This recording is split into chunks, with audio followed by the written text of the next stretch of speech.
finally pumping out sufficient heat. We've had a doozy of a day.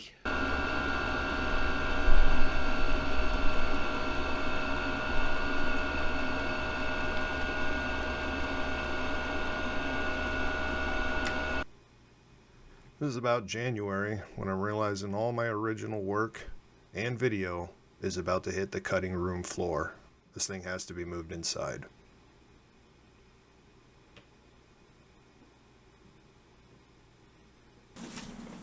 Despite my original plan not working, I'm still going to walk you through my install of the steps that did work for me in the end. First up, cutting a big hole in the wall.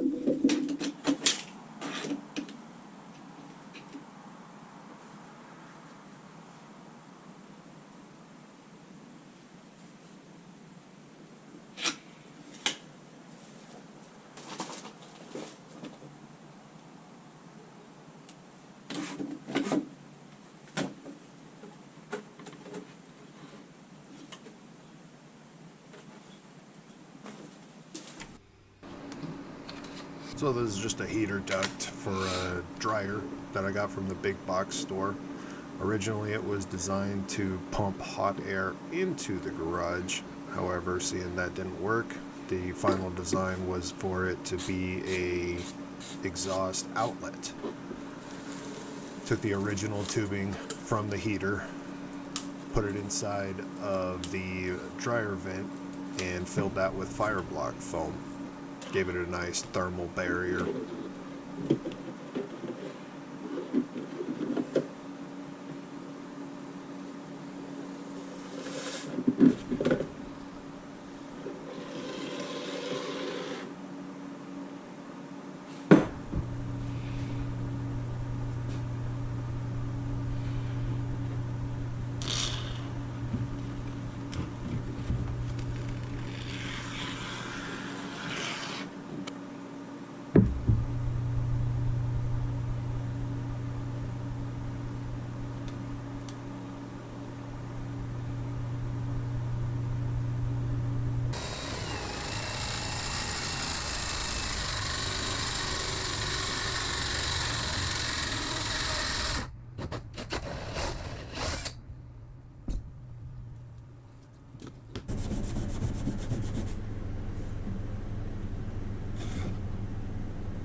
On my house, I have hardy board siding, and I was stubborn. I didn't want to go get a carbide bit. It was going to cost well over $50 for the size I needed. So I was stubborn, and I did it the really slow way of drilling holes all the way around the perimeter, and then going back and burning the hell out of my hole saw. It worked, but don't be like me. Don't be stubborn. Get the right tool. Before I ended up cutting out the large chunk, I needed to get my through hole all the way to the other side. Used my portable drill press.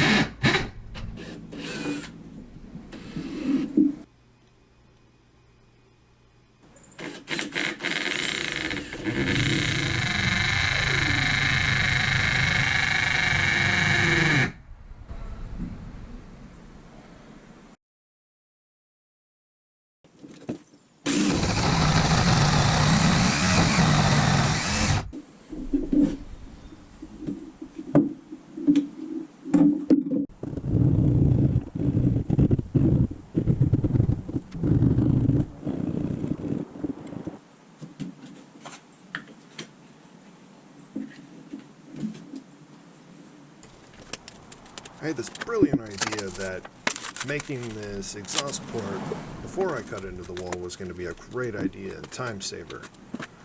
However, once I cut the wall open and realized it wasn't as deep as I thought, I had a lot of undoing to do.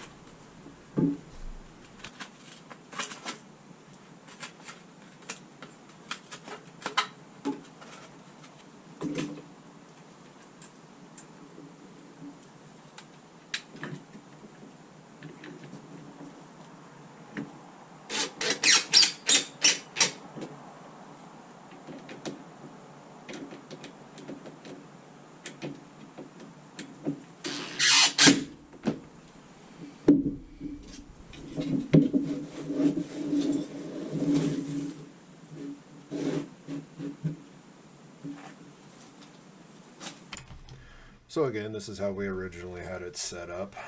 Main issue with this is it's taking such cold air from outside, trying to heat it up real quick and put it inside. This little heater couldn't do it. It needed recirculating air. It had to take at least some warm air in, heat it up further, and put it back inside. So with that, let's work on getting this thing moved inside. This is one of my inside install attempts. Issue with it being inside is it had to be up a lot higher, but my hole originally cut was at about waist height, so I needed a longer exhaust pipe, and along with that pipe I ended up wrapping it with some thermal wrap just to give it a little bit of heat protection from mainly me bumping into it.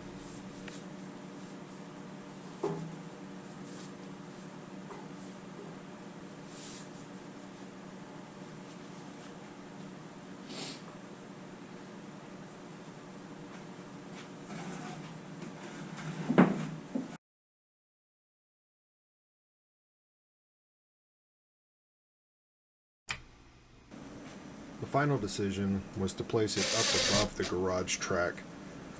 Used some old black pipe, wall anchors, made it hang out long enough to just touch that track.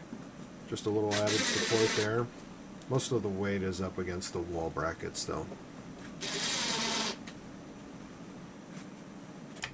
With the original interior mock-ups, became apparent that that little tiny heat shield wrapped around the exhaust was not enough. Came inside one day and there was smoke coming off the cabinet. So to prevent that burning down, put a little piece of sheet metal on there, and then I put a piece of ceramic insulation on top of that.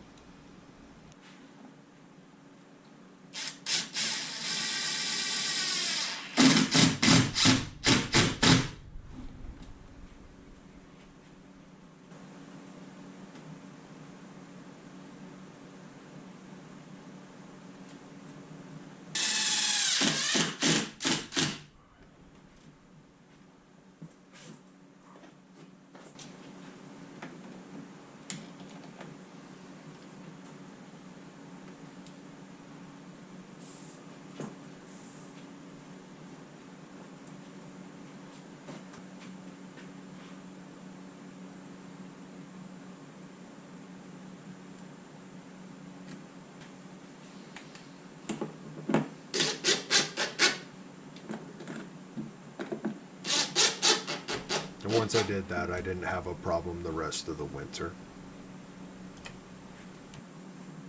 To control the heater, I obviously didn't want to get up on a ladder each time to do it, or go outside with my original design. So I had to relocate the controller to a much more accessible place. Luckily, it's just 3 normal copper-stranded wires, so I just spliced in a few extra feet, ran the wires down through the cabinet, and mounted the controller inside.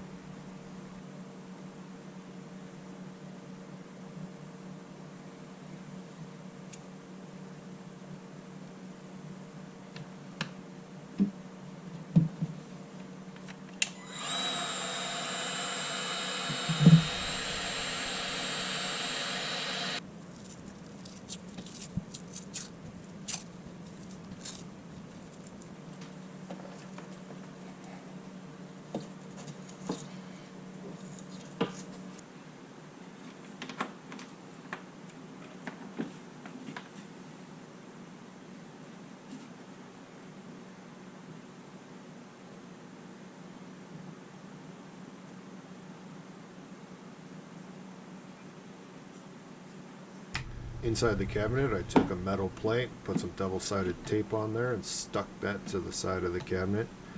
Then with a couple magnets on the back of the controller, Bob's your uncle.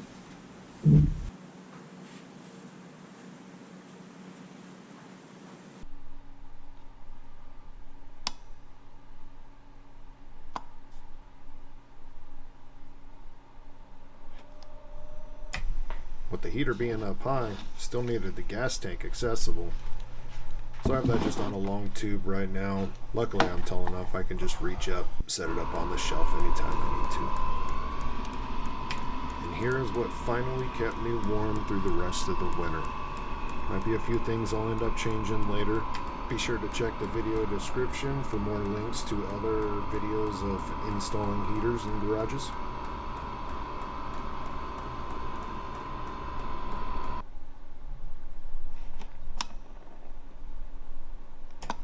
Thank you for watching, everyone.